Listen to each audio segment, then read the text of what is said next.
Games, Brrraains A Head-Banging Life with a track by track, and we're going to the debut and only album of the supergroup. And when we say supergroup, it literally can be called a supergroup. You often get this kind of supergroup terminology for anyone that's just a combination of different bands. When I think of a supergroup, I think of names that are predominantly known across all genres, if that makes sense. Do you see what I mean? Yeah. And this is very much that case. It's Killer Be Killed's debut studio album, self-titled, and the group features Greg Puciato of the Dillinger Escape Plan, one of my favourite vocalists in the world, and Max Cavalera of Soulfly and Ex Sepultura, one of my greatest vocalists, guitar players and artists in the entire fucking world. Troy Sanders of Mastodon, one of my favourite vocalists slash bass players damn strong of Mastodon, and Dave Eltich of the Mars Volta. You can't win them all. Sorry, Dave. It was released May 9th, 2014 on Nuclear Blast Records. I don't mean to knock the Mars Volta. They're not for me. Mars Volta came about through ex-band members of At The Drive-In. I am a huge At The Drive-In fan, so I've got a little bit of respect on that front, you know? But it sounds silly, but I looked on Wikipedia and it used the word is rather than was. So kind of, does that make it sense? Like, it's a long time since they've put together. Yeah, and in fact, they did briefly talk about working on a follow-up. This is not dead. Yeah. This is not a dead project. Yeah. This is just out when we have the time. Bear in mind, look at who we have here. Ignore the fact that Puciato Dillinger is obviously dead. Mars Volta was obviously dead. But I don't know if they're doing other things right now. But you are talking Max, who literally can't go a week without trying to pump out an album. Yeah. And Troy, obviously Mastodon constantly keep busy as well. Yeah. So, it's as and when. Yeah. I don't think the idea is dead. No. I don't think that, and I think what would be cool idea for them to do, if they really want to get out there to find the time, is take this on the road. I know they played some, but they never really took it out on the road properly. So if you're going to do a second album, maybe set aside a year where you're like, look, the rest of our bands have all had new albums, or we've done our touring cycles. The problem is it's hard to do that, and it's easy for someone like Max to do it because he controls his own band. Yeah. But how does Troy, I guess, turn around and say to the rest of Mastodon guys, look, take a year off, I'm going to be doing this. Can he do everything at once? Hopefully. Yeah. But yeah, so this album, I'll say now I love. Yeah. I really love Killer Be Killed. I think they've done incredible work here to combine not just the abilities of everyone, but to make all these abilities there and sound, and like one of the things that will blow your mind in this is how one track will have everyone doing vocals, and it fucking doesn't sound a mess, and it works. I think that's just unbelievable. It kind of shows the passion of like the people involved, like because these guys work like all the guys work damn hard, and obviously it's quite cool still that they do influences as well, because obviously Max goes from all kinds of different. Oh yeah, Max is everything from punk to hardcore. Like that, but also I think it's a good outlet for people like Troy Sanders, who maybe, doesn't want to always be doing the progressiveness of Mastodon and wants to have a play around with this and stuff like that. This is the album I excite with me really recognising his vocal abilities. I was aware of a Mastodon, but obviously with such shared amount of vocals, but here, when he sings, you really get it. It's amazing. Yeah. Right, we kick off with Wings of Feather and Wax. It is a banging start. Yeah. Hot tempo, fire vocals from Troy. Chorus is perhaps lacking a little something, and I don't think it's the best use of Greg Puciato. And we will get songs where he really gets to let loose later. Yeah.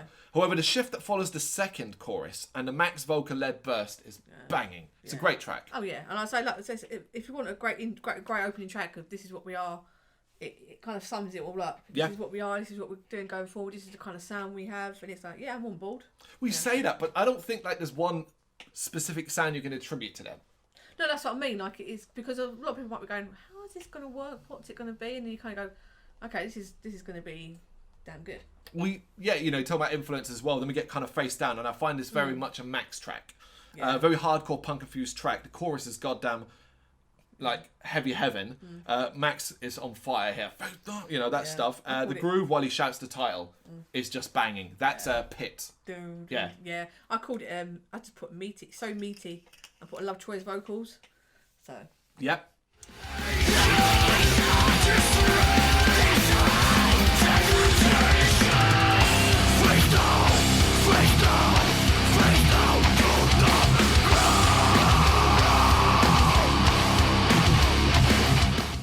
Melting of My Marrow. It's one of, if not my favourite track on the album. Puciato is wicked here. And how he leads into the statement-heavy chorus to then be followed by Troy's wonderful voice. When we talked at the start about these balances, this is a great example of it here. There are many tracks that showcase just how good Killer Be Killed can be used, all his vocal talents, but to me this is one of the best that does it. Yeah, I thought the same. I thought like it all blends so well. If you heard the names put together, you'd be like, this is what I'd want from those big hitting names. So yeah, really heavy. That's really heavy in parts. Yep. Yeah, really good.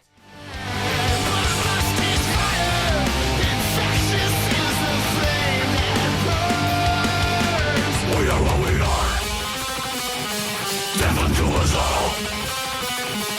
We are what we are. Death unto us all. We are holding back the reins. We march down the road less traveled. Snakes of Jehovah. Nice and heavy, different tempos are banging, although I'm not 100% sold on the mournful backing vocals during the fiery moments, and that's Troy doing that. I like it. It's a bit more of a straightforward headbanger. Yeah, I like the screechy guitar, screechy roar at the beginning. Really enjoyed that. I like the layered vocals, and I felt a bit felt quite sinister. Okay. That's what I kind of got from it. So yeah, I like that one.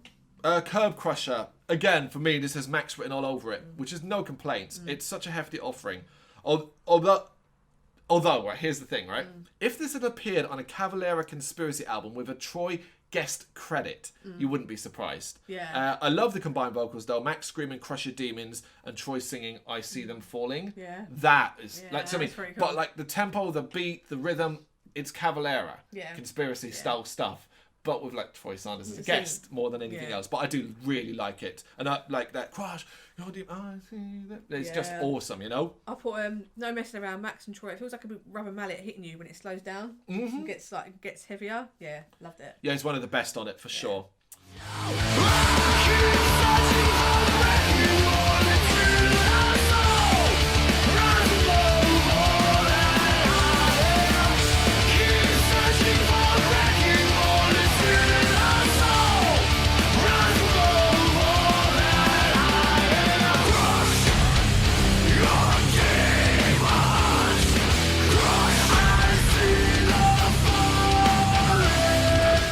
Then we get to a negative, unfortunately, which is Save the Robots. I don't like the electronica start, and while it does get a bit meatier, I don't think this is outstanding or anything.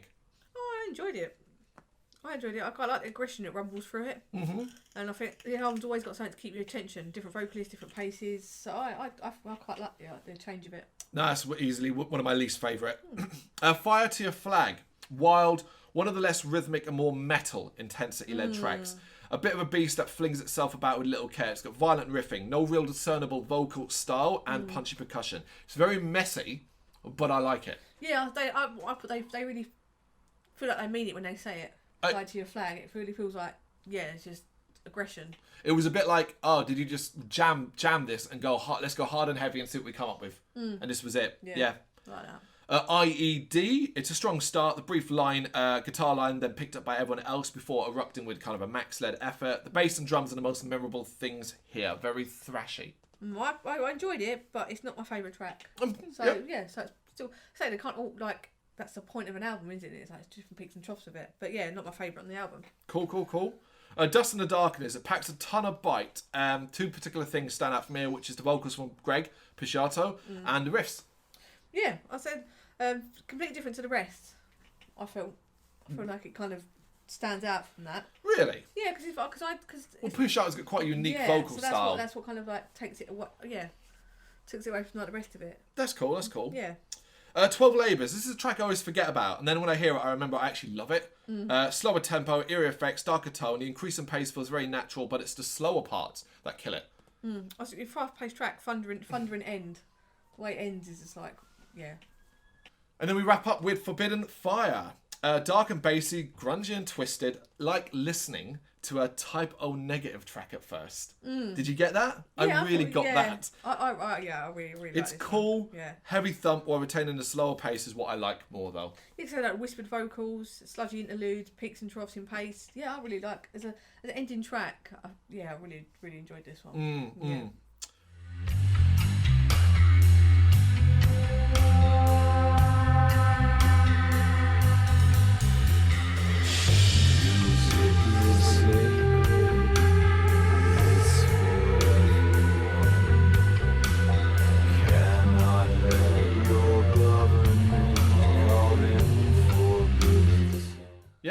list, Kill or Be Killed.